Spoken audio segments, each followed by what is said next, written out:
이제 진실의 시간입니다. 야권의 전방위 사퇴 압박에 시달리던 추미애 법무부 장관이 마침내 입을 열었습니다. 추미애 장관은 사퇴보단 국민적 사과와 적극적 해명을 통해 정면 돌파를 선택했습니다. 흔들림 없는 검찰 개혁이야말로 국민의 뜻이고 운명적 책무라고 밝혔습니다. 그렇다면 이제부턴 진실로 진실의 시간이어야 합니다. 의혹 제기와 흠집 내기를 속보라는 이름으로 반영하는 하이나식 보도가 일연절처럼 실체적 진실을 가리게 방관해선 안 됩니다. 진실의 시간은 국민의 시간이어야 합니다. 오늘의 킹슈맨 시작합니다.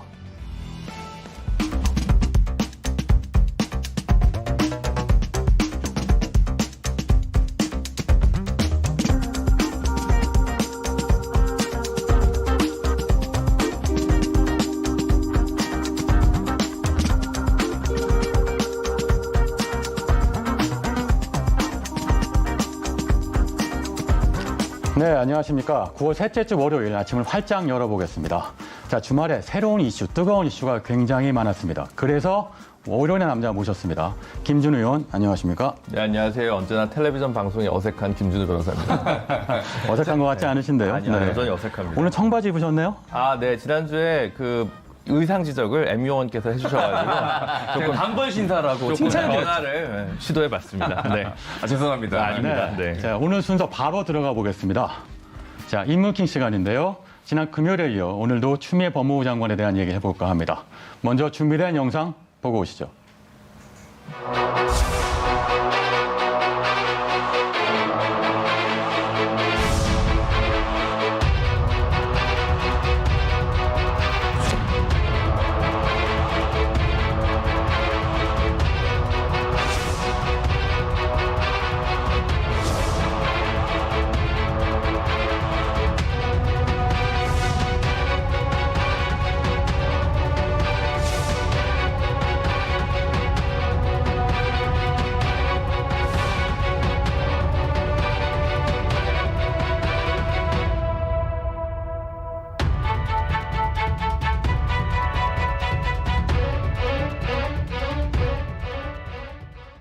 네, 오늘은 특별히 인물 관계도를 준비해 봤습니다. 자, 화면을 보시면요. 자, 민주당 황희 정청래 김종민 의원과 금태섭 전 의원, 그리고 국민의힘 박형수 전주의 의원, 그리고 국민의힘 김종인 비대위원장, 국민의당 안철수 대표 등의 모습이 보이고 있는데요.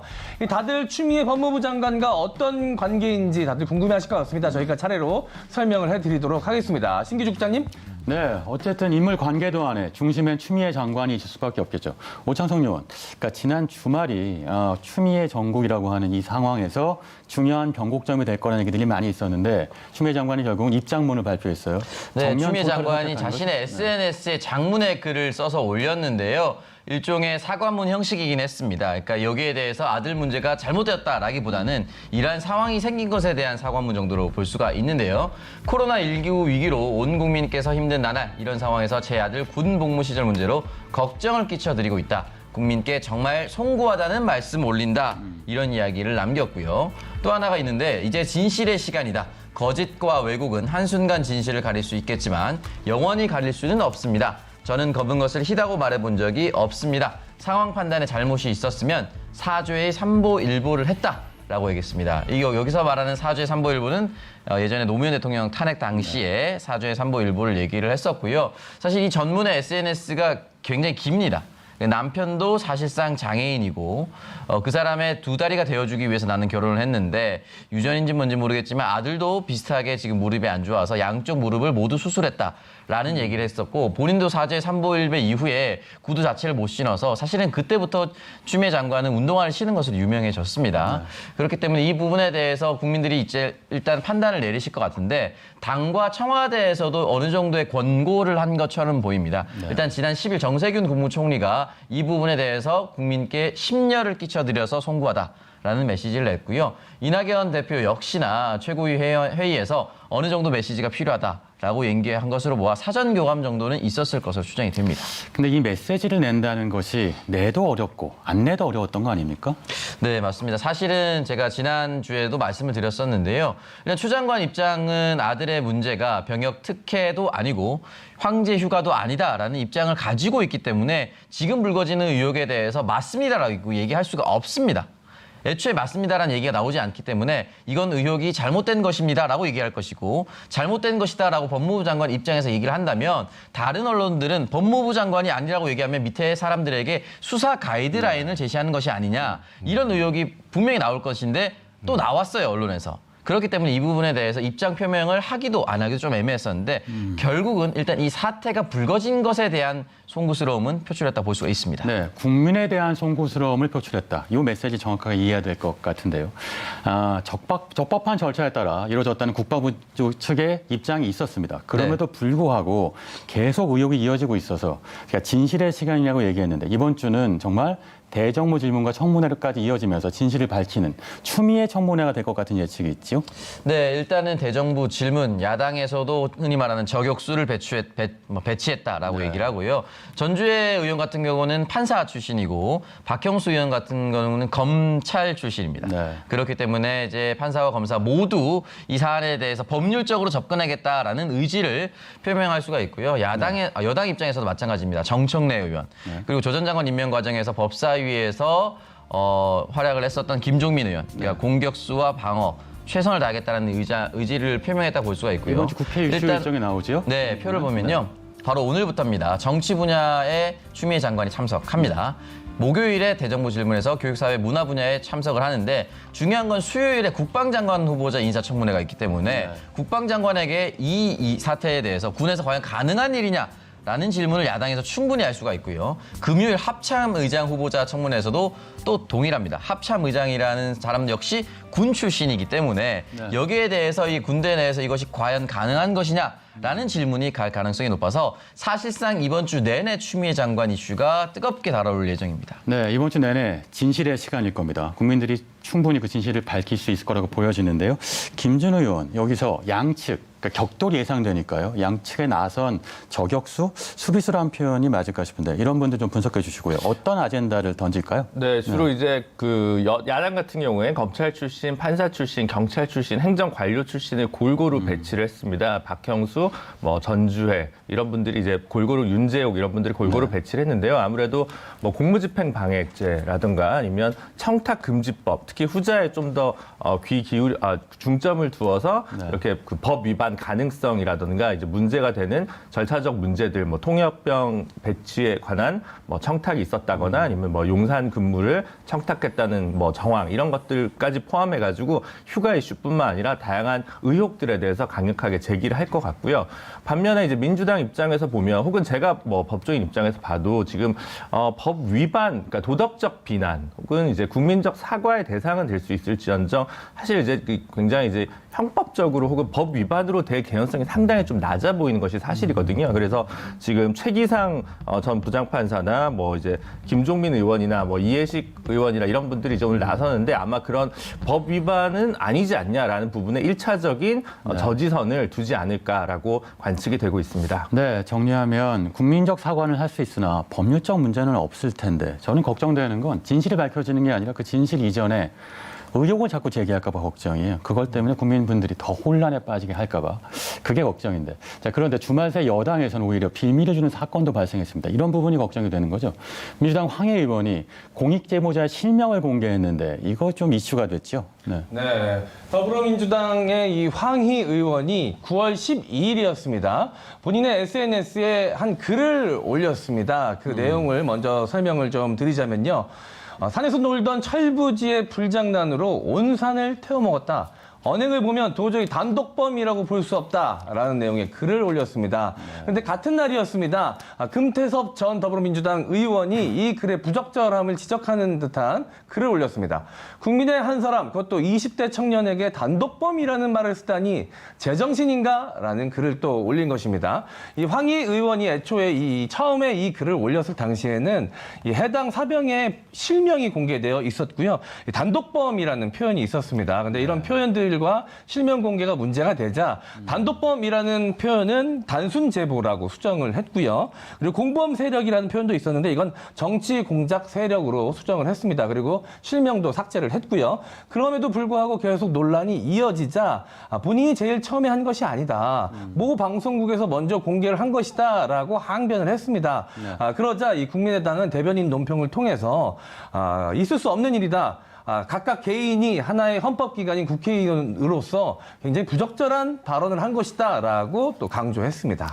네, 보면 그러니까 이런 식의 수비하는 입장에서 실수가 나오게 되면 공정의 빌미를 준다는 게 문제일 텐데요. 이번 주 내내 이런 일이 계속되지 않을까 싶습니다.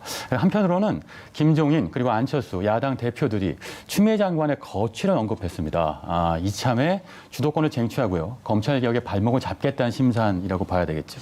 일단은 그런 모양새로 좀 보이긴 하는데요. 일단은 지금 민주당과 청와대가 추진하고 있는 검찰개혁의 핵심은 공수처 설치입니다.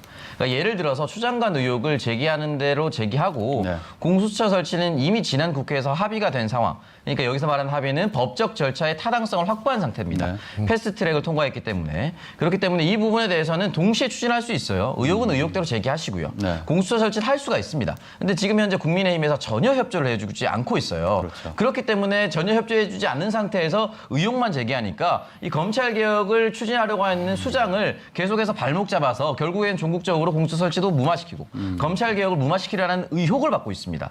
똑같은 의혹을 받고 있거든요. 이런 의혹을 받고 싶지 않으면 공수처 설치 합의해주면 됩니다. 되게 네. 간단한 문제예요. 네. 네. 국민의 힘인데 힘을 쓰고 있지 않네요. 입법의 힘도 쓰지 않고 있고 오히려 저지의 힘만 쓰고 있지 않나 싶은 생각이 듭니다. 어쨌든 현재 각종 개혁 과제하고 민생 법안 처리가 시급한 상황입니다.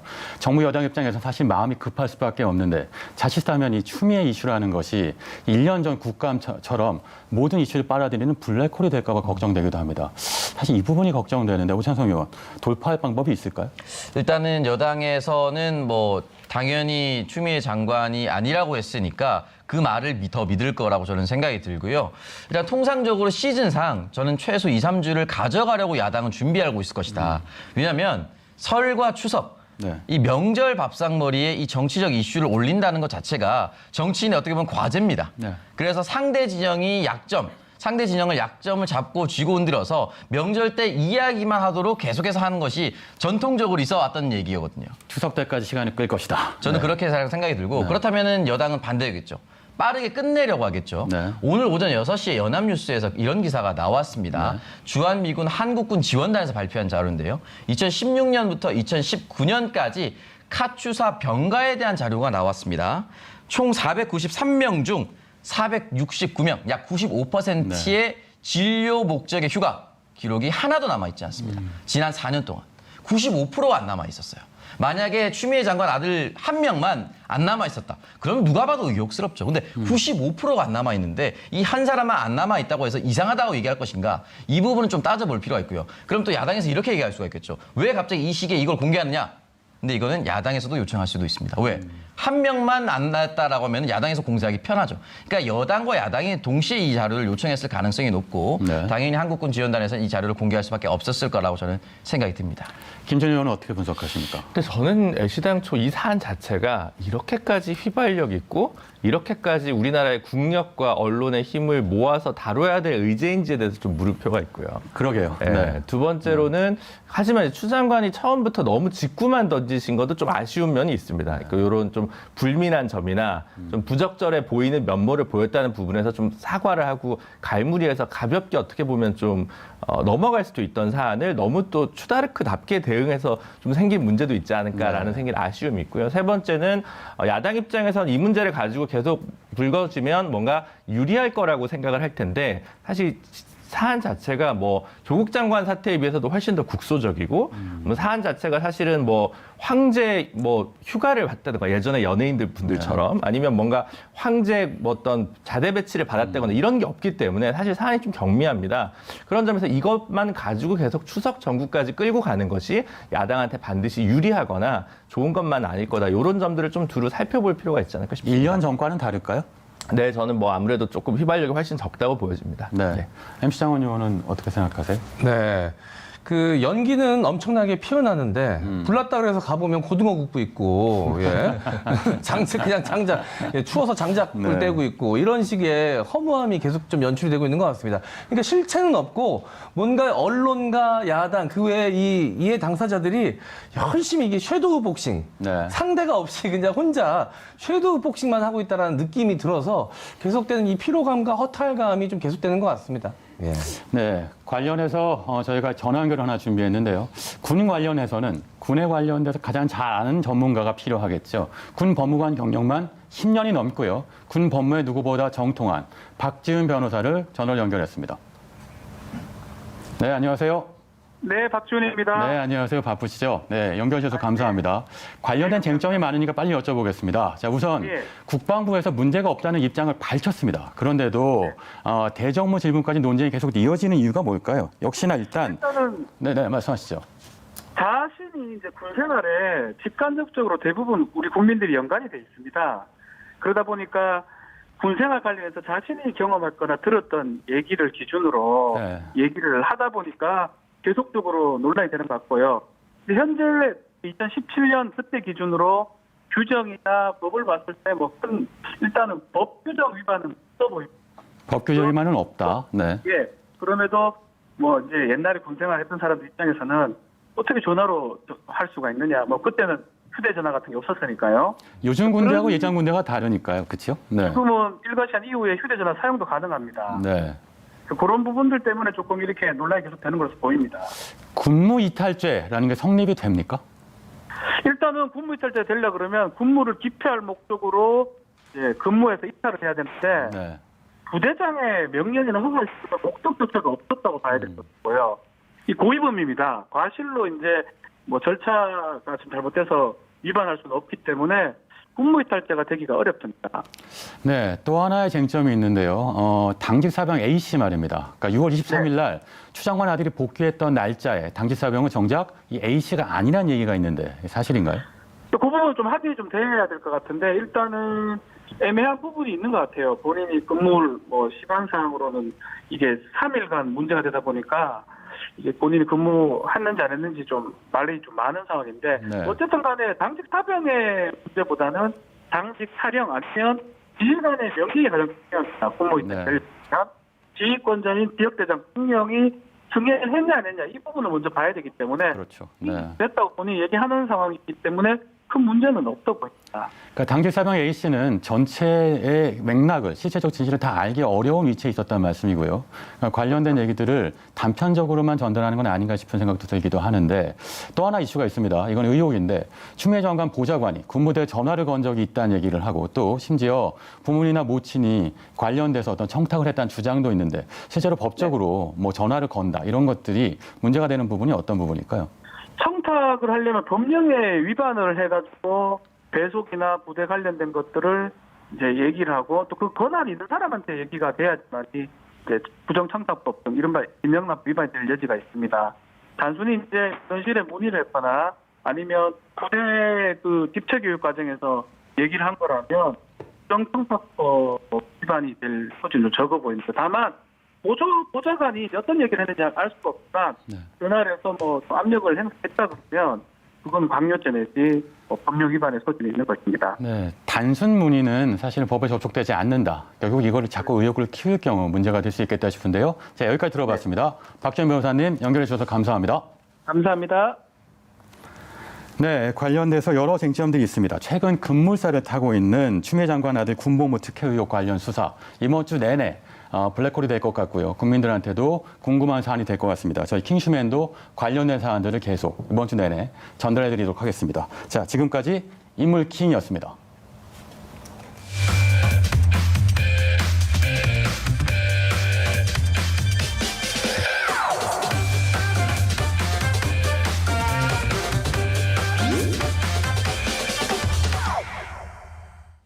네, 생활 밀착형 시사 티키타카 뉴스. 오늘 주제는 저의 자체 BGM 없이 그냥 깔끔하게 공개하도록 하겠습니다. 네, 오늘 티키타카 뉴스 주제는 음주운전 코로나19로 늘었다? 입니다. 얼마 전 인천에서 음식 배달을 하던 50대 가장이 만취한 사람이 운전하는 차에 치여서 사망하는 안타까운 사건이 발생을 했죠. 이 가해 차량은 혈중 알코올 농도가 면허 취소 수준인 0.1%를 넘긴 상태였다고 합니다. 오창석 의원, 왜 이런 안타까운 일들이 계속해서 벌어지는 겁니까? 글쎄 일단 루머가 좀 돌고 있는 것 같아요. 이 코로나19 때문에 이 음주 측정기를 결국은 입을 통해서 불게 되고 이걸 돌려서 사용하다 보면은 만약에 확진자가 불었을 경우에 추가 확진이 이 음주 측정기를 통해서 전파된다라는 루머가 돌면서 네. 근데 그게 사실은 가능성이 있지만 그렇기 때문에 음주운전을 하지 않는다, 음주운전 측정하지 않는다, 단속을 하지 않는다 이런 루머가 확산되면서 조금 느슨해진 측면이 분명히 있는 것 같고요. 네. 일단 사건 개요부터 설명을 해드리면 지난 9일이었습니다. 0시 55분께 을왕리 편도 2차선에서 중앙선을 침범해서 이 벤츠 승용 차량이 맞은편에서 오던 정상적인 진로를 주행하던 그 오토바이를 쳤고요. 그리고 여기에서 이 50대 남성은 그 현장에서 바로 안타까운 사망을 하게 됐습니다. 근데 중요한 거는 이 당시 벤츠를 타고 있었던 33살의 A씨는 구급차를 바로 부르지 않고 오히려 변호사에게 전화를 하는 등 그 당시 상황 사고 수습에 적극적이지 않았다라는 이게 알려지면서 국민적 공분을 사게 되었고요. 이 배달 어플을 통해서 또 1시간째 주문이 도착하지 않는다라는 그 불편 접수에 또 딸이 직접 사실 아버지가 참변을 당해서 갈 수가 없었다라는 이 캡처가 또 돌게 되면서 국민들이 더 관심을 가지게 됐고요. 지금 오늘 오전입니다. 이 국민청원 지금 보시고 계시는데요. 을왕리 음주운전 역주행으로 참변을 당한 50대 가장의 딸입니다. 지금 53만 명으로 기록되어 있는데 제가 들어오기 직전까지 확인해 본 결과 55만 명까지도 늘어났습니다. 네, 굉장히 안타까운 상황이죠. 너무나도 안타까운 사건이었습니다. 많은 국민분들이 굉장히 가슴 아파했던 소식이었는데요. 자, 이런 이야기도 들립니다. 이 코로나19 때문에 잠시 좀 추세가 낮아지고 있던 음주운전이 다시 기승을 부리고 있다. 이런 이야기도 있던데 사실입니까? 사실은 이제 음주운전 적발 건수가 실제로 많이 늘긴 늘었습니다. 이제 올해 상반기는 총 8,279건으로요. 같은 기간 7,469건 전년도 대비해서 약 10.8%가 늘었습니다. 사실은 윤창호법 시행 이후에 이 음주운전이 훨씬 더 강화된 처벌을 받게 되고 이 부분에 대해서 국민적 인식과 경각심 역시 높아졌는데 이 코로나19로 인한 이 잘못된 루머 확산, 음주 단속을 하지 않는다 이런 루머 때문에 음주운전이 도리어 늘게 돼서 굉장히 안타까운 현실이고요. 이 부분에 대해서는 저는 당연히 강력 처벌을 해야 된다고 생각을 하고 있습니다. 네, 코로나19로 인해서 모임은 줄었는데 또 이 음주운전은 늘었다고 하니까 굉장히 아이러니한 현상인 것 같습니다. 그 아까 언급했던 이 을왕리 교통사고의 가해자는 어떤 처벌을 받게 됩니까? 네, 일단 윤창호법 적용이 바로 되고요. 특정범죄 가중처벌법을 받게 됩니다. 그렇기 때문에 0.1 수준이었기 때문에 바로 면허 취소가 된 상태고 바로 오늘입니다. 구속 여부가 결정이 날 것 같은데 지금 현재 조사 중에 갑자기 어지럽다라는 호소를 해서 이게 어떻게 전개될지는 모르겠지만 분명히 이 부분까지 참작이 돼서 이것이 꾀병인지 아닌지는 잘 모르겠지만 저는 사건의 사안이 너무나도 심각하기 때문에 저는 당연히 이제 구속이 될 것이라고 전망을 하고 있고요. 함께 타고 있었던 동승자가 있습니다. 동승자 역시 음주운전에 대한 이 방조죄로 함께 처벌받을 예정입니다. 네, 많은 분들이 윤창호법 기억하실 겁니다. 지난 2018년 음주운전 사고로 떠난 고 윤창호 씨 사망 사건을 계기로 마련된 법안인데요. 구체적으로 어떤 내용을 담고 있는지 우리 김준우 의원이 좀 설명을 해주시죠. 아, 저요? 네. 티키타카는 두 분이서 하시는 건데. 이게 너무 힘들어서 잠깐 네, 그렇군요. 마음이 너무 아파서 좀 도와주시면 감사하겠습니다. 윤창호법은 이제 두 개죠. 아까 오창석 의원이 얘기하신 이제 특가법, 특정범죄 가중처벌에 관한 법률과 이제 도로교통법 두 개를 이제 개정한 것을 그 당시에 이제 이름을 그렇게 시의적으로 붙인 거고요. 예전에 이제 음주운전으로 인해서 뭐 피해자가 사망하게 되는 경우는 그 현재는 이제 3년 이상 무기징역 이하로 이제 되어 있는데 그 전에는 이제 1년 이상 이라고만 이제 되어 있었습니다. 그리고 이제 다치게 된 경우는 현재는 1년에서 15년 징역 또는 1,000만 원에서 3,000만 원 벌금인데요. 이전에는 이것도 10년 이하로 아마 되어 있었던 것 같습니다. 그래서 그렇게 좀 가중된 것이고요. 도로교통법 같은 경우도 음주운전의 기준이 현재 이제 0.03%가 됐습니다. 근데 기존에는 0.05%였는데 이 부분이 이렇게 강화됐다고 보시면 될 것 같습니다. 이 법들은 2018년에 연이어 개정됐고요. 시행 시기는 이제 2018년인 경우가 있고 2019년 여름인 경우가 있는데 지금은 모두 시행되고 있다고 이해하시면 될 것 같습니다. 네, 이렇게 처벌이 강화됐는데도 불구하고 음주운전 사고는 계속해서 이어지고 있습니다.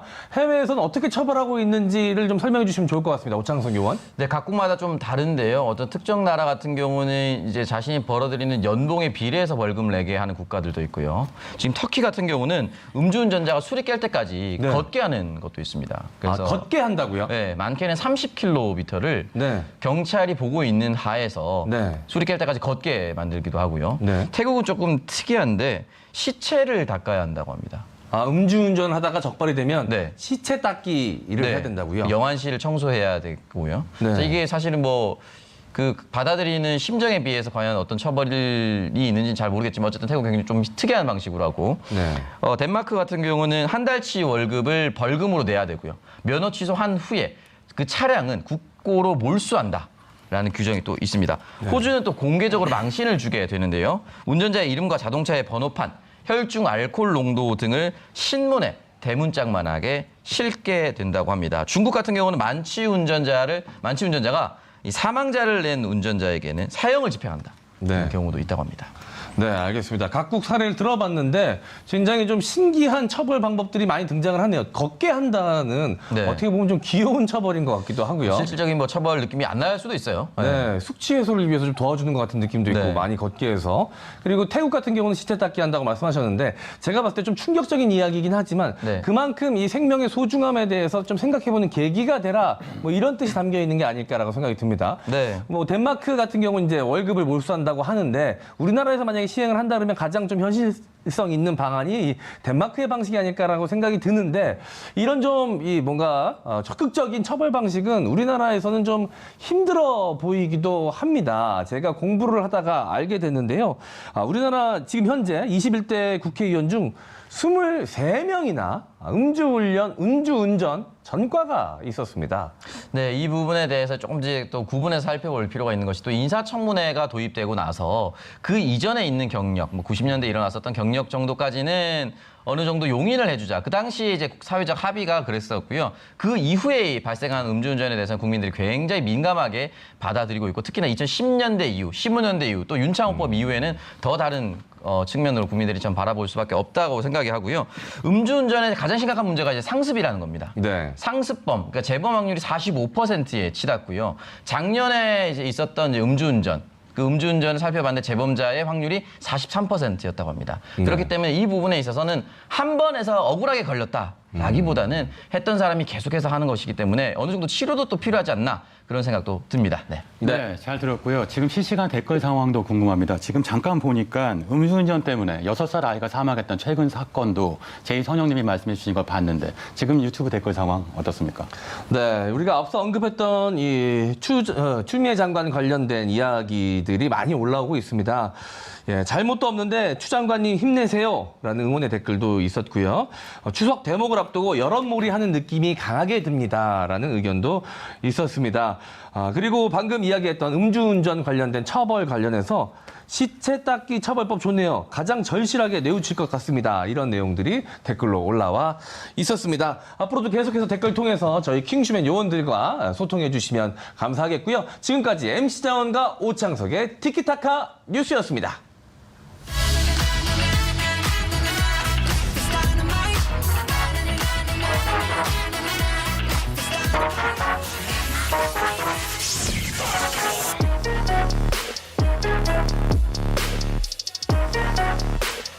병역은 당연한 의무라고 생각을 하고 있고 나라의 부름이 있으면 언제든지 응할 예정입니다.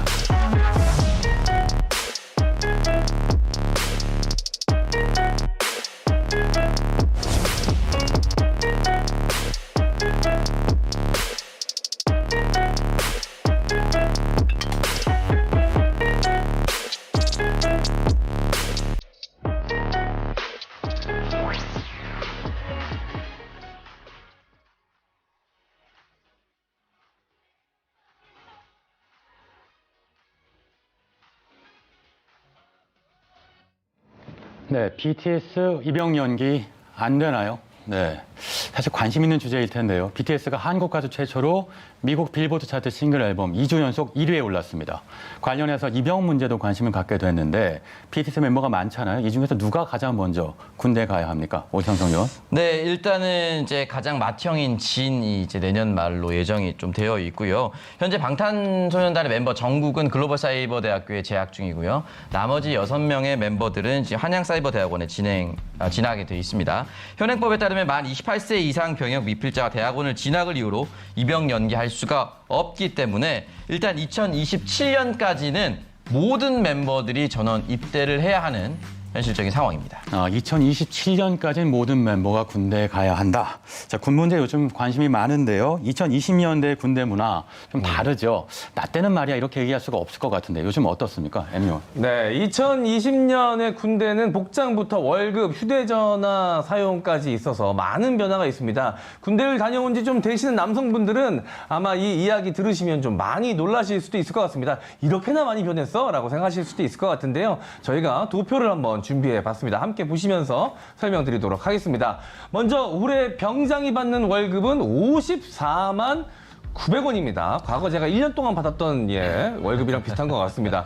그리고 그 복무 개월 수를 좀 말씀드리자면요. 육군은 18개월 동안 근무를 하게 됩니다. 3개월이 줄어든 것이죠. 공군은 2달 줄어든 22개월입니다.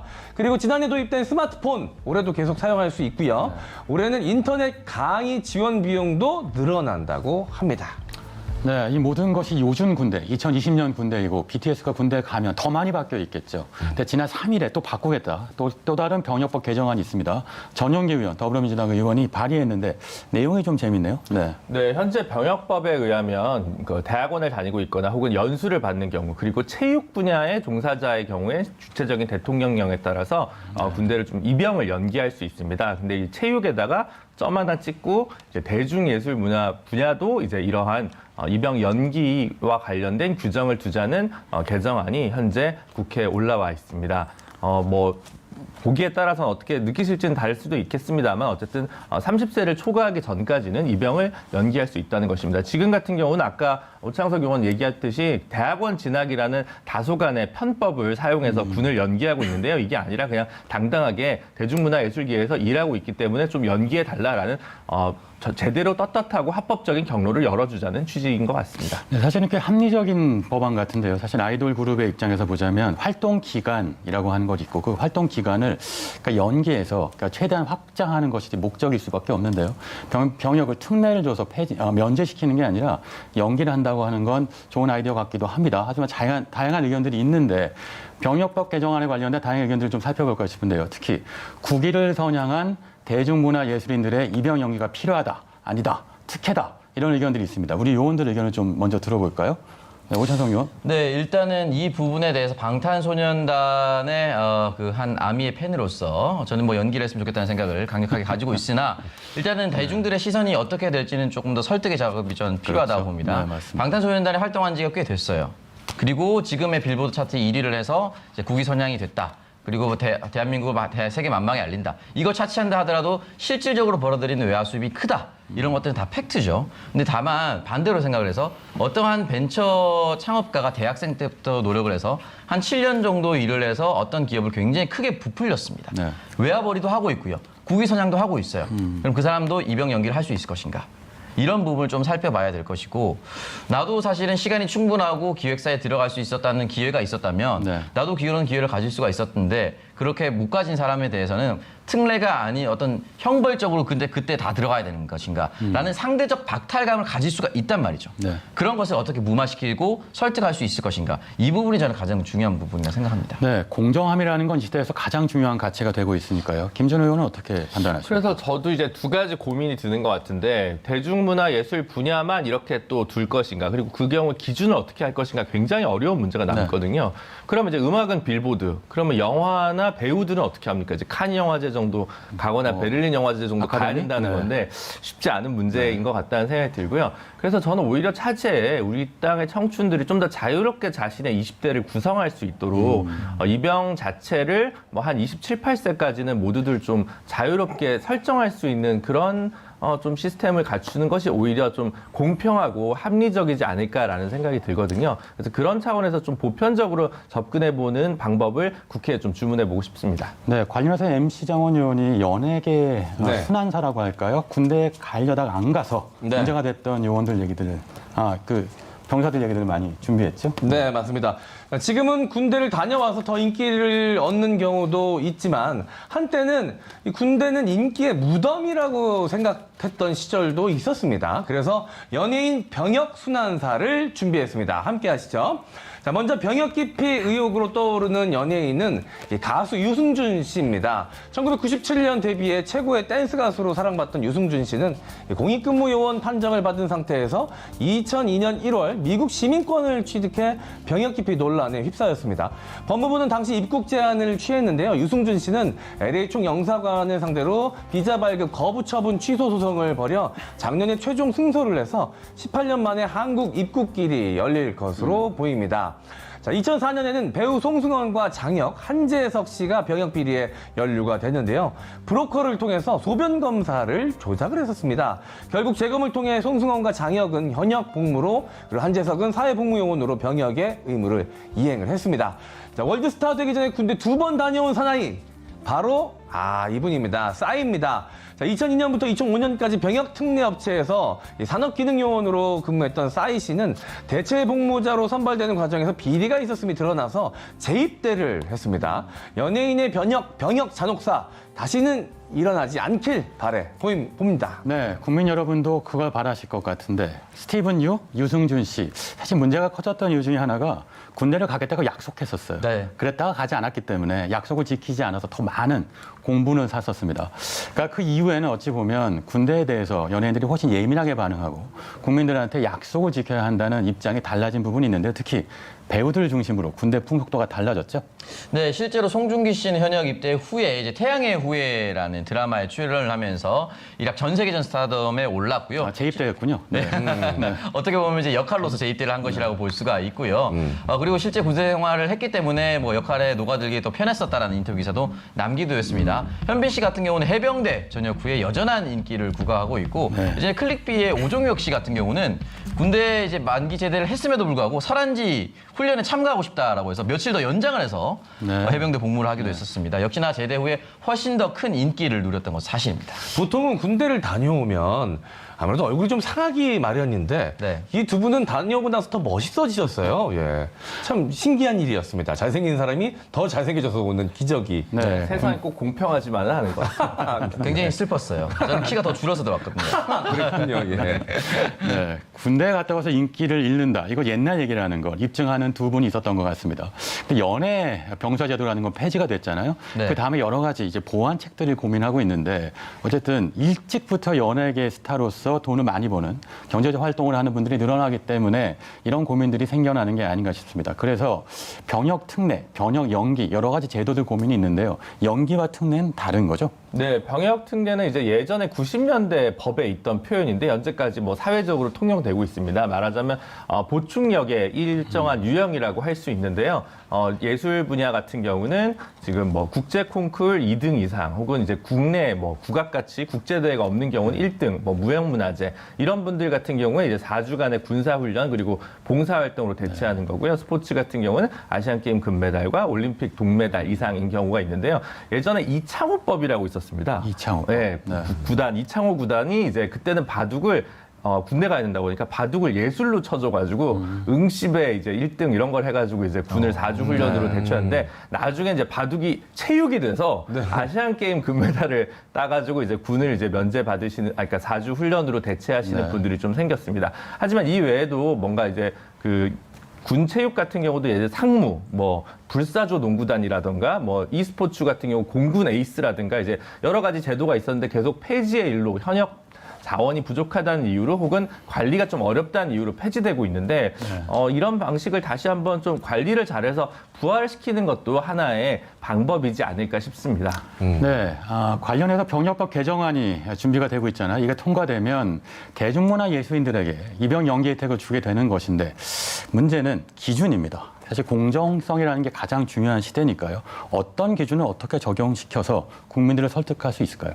그러니까 실질적으로 제가 보기에는 약간 그게 좀 불가능하다. 네. 일정한 어렵다. 기준을. 왜냐하면 아까 얘기했듯이 그 어떤 기준이 있어서 조금만 더 하면 빌보드 1위를 할 수 있는데 지금 빌보드 85위다. 좀 1년만 더 연기해달라. 뭐 이게 형평이 안 맞지 않습니까? 85위도 대단한 겁니다. 대단한 건데 네. 그 기준을 두기가 굉장히 어렵기 때문에 그래서 제가 보기에는 그냥 일률적으로 조금 더 굳이 대학원을 가짜로 다니지 말고 한 27세까지는 좀 자유롭게 연기를 해줄 수 있도록 하는 것이 좋지 않겠느냐. 예전에는 그런 분들 해외에 나가는 것조차도 특혜라고 했습니다. 사실은 왜냐하면 입대가 얼마 남지 않은 상황에서 군대를 도피하기 위해 이중 국적을 취득한다든가 이런 염려가 있기 때문에 해외여행 자체가 좀 제한됐었는데 이분들에 대해서 어느 정도 병무 처형에서 용인해줘서 중국이나 일본이나 미국에서 공연을 할 수 있게 해줬거든요. 그러니까 그러지 말고 뭐 29세, 30세까지는 아니더라도 27세, 28세까지는 좀 자유롭게 해주는 것도 방법이지 않겠는가. 이제 국민을 믿고 연예인을 믿고 좀 이렇게 한번 병무 행정을 해볼 때도 되지 않았나 싶습니다. 네, 알겠습니다. 자, 오늘 BTS 입영 연기 안 되나라는 주제로 얘기 나눠봤습니다. 오늘의 킹덤으로 이렇게 제시해 봅니다. 병역법 개정안, 특혜가 아니라 국회 입장에서 고려되기, 국익의 입장에서 고려되기. 네, 잘 들었습니다. 자, 김준우, 오찬성 의원은 여기서 인사드리겠습니다. 두 분 수고하셨습니다.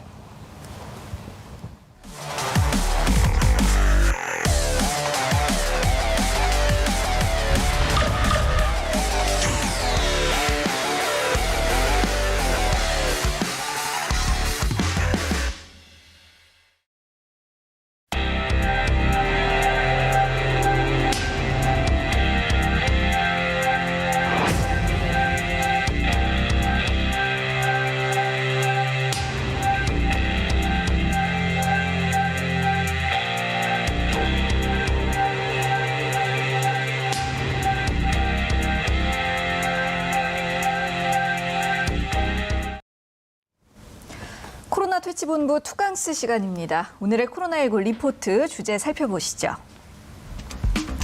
수도권 거리두기 2단계 괜찮을까? 중국 코로나19 백신 전쟁 승기.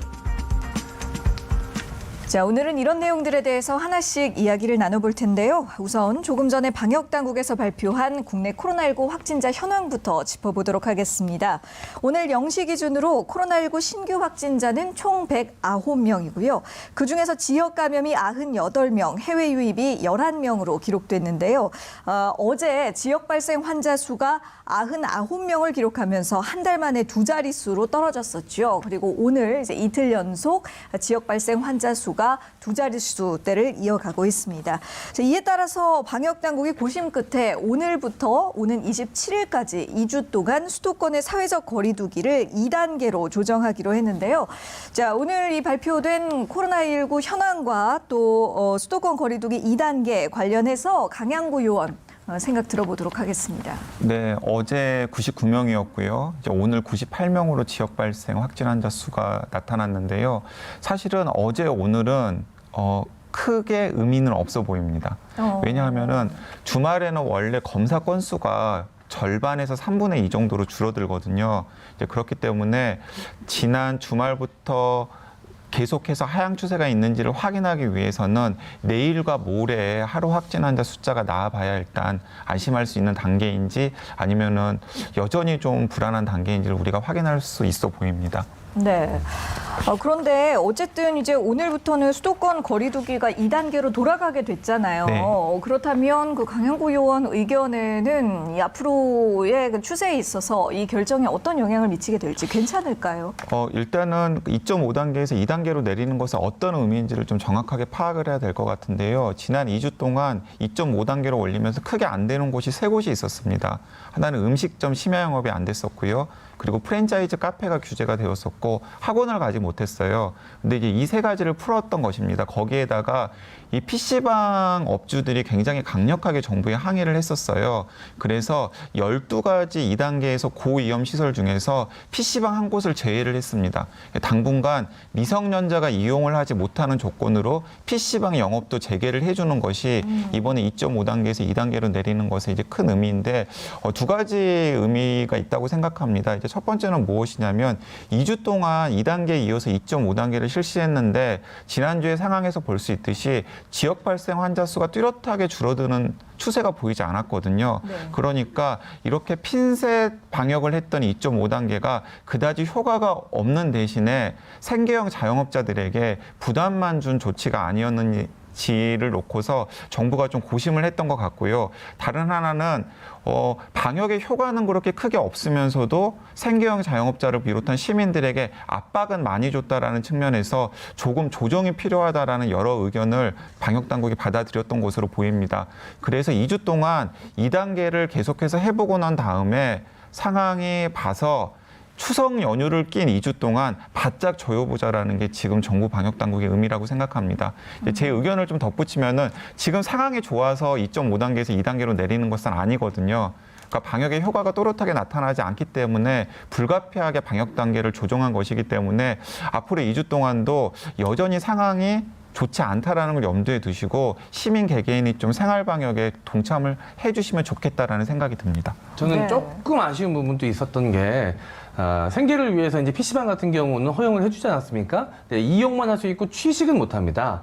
그런데 이제 PC방 같은 경우 이용료로는 이윤이 절대 남지 않아요. 네, 맞아요. 네. 사실 취식을 통해서 이윤을 벌어들이는 것인데 거기 그냥 취식을 못하고 이용만 할 수 있게 하면 이용객들도 거의 올 일이 없고 왜냐하면 라면 먹으면서 이 PC 하려고 가는 거거든요. 또 오랜 그래서 시간 이용하신 경우 많으니까. 그러니까 이게 실질적인 도움이 될까 이런 아쉬움은 좀 있었습니다. 그러니까 이제 PC방을 고이용권에서 제외하는 것을 놓고서 많은 갑론을방이 있었던 것으로 알고 있습니다.